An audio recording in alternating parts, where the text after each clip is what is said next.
Smarter Markets is back at Boca 50, sponsored by the FIA. And we're joined by Joe Raia, our colleague at Abaxx Exchange, who's the Chief Commercial Officer. You might be hearing in the background the sound check for the Cheap Trick concert that's being held tonight.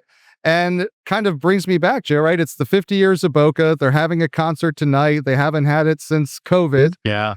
You've been coming to the Not Boca 50 conference. years. Not 50 How many years? Not What's your 50 number, years. I'm not Joe? that What's your old. number? I think it's probably in the 20, maybe 30 years, probably. All right. Since that 2002 was my first time here. You're a veteran of these. Yes. I wanted to ask you, what brings you back every year? What's special about the Boca conference? Well, not on the highway to hell, as you can hear in the background, but it is a great conference to meet up with really the decision makers in the futures business, our business in the futures markets. We've had back-to-back meetings all day today.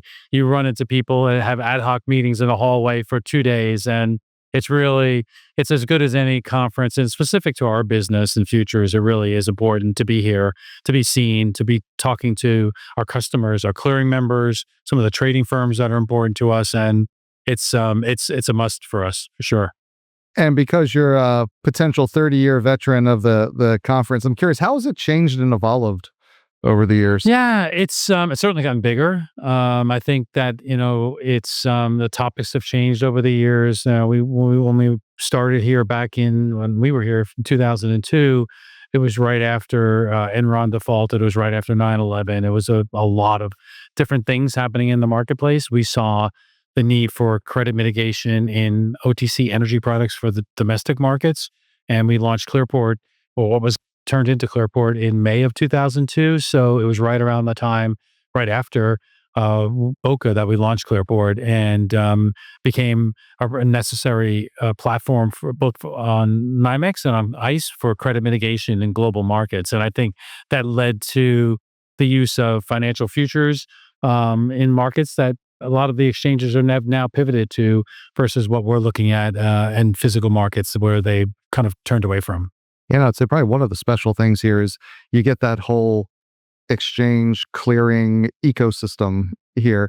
And you said you were in back-to-back meetings. So you haven't been attending any of the panels. I have not seen one, literally. What makes the meetings here different, though?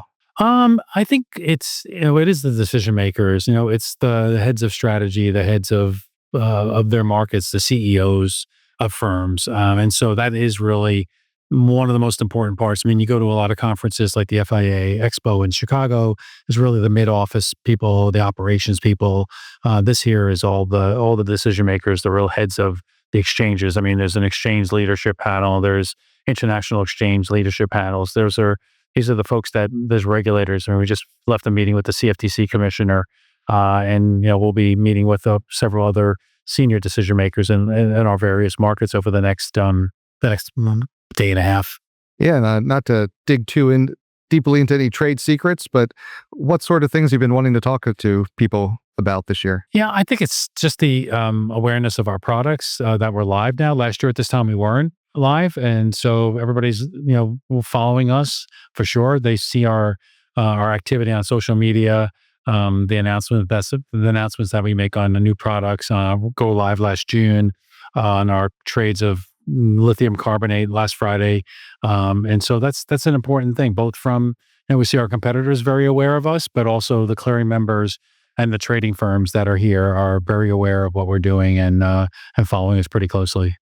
And we've been asking a lot of our guests, if there's new products, new technology, new tools that the folks they're meeting with here are interested in and asking for. I'm curious if you've had any of those types of conversations of people asking for new product or new technology or new tools. I think it's interesting. Technology, we try not to lead with technology, even though our parent is a technology company. We have tools that we've developed that will soon probably be aware to the marketplace, but we just don't want to lead with that yet. We're still traditional in our clearing model and our relationship with our clearing members.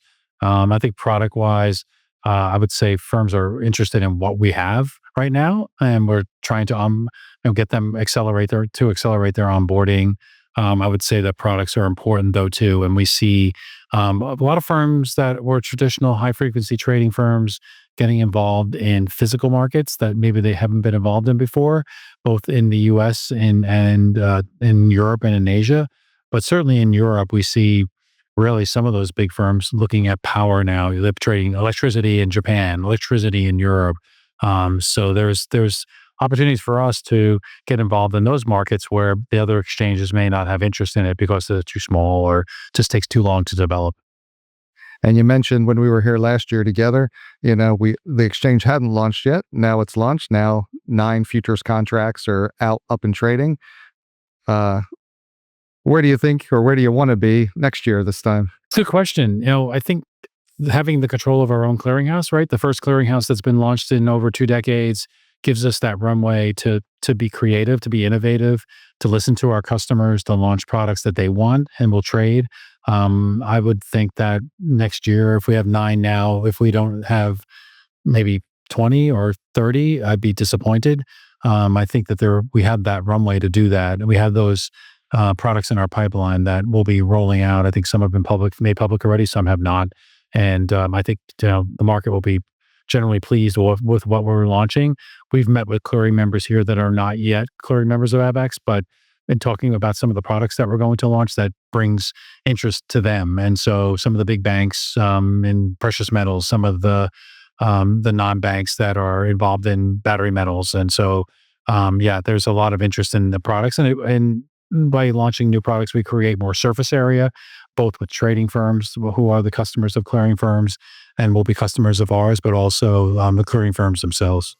Well, I know your day's not over yet. You've got a few more meetings on the schedule. So thanks for fitting us in. It's great to see you. And I'll catch up with you later this evening. Thanks, Dave. A lot, Thanks Jeff. for having me. Yeah, thanks for the chat.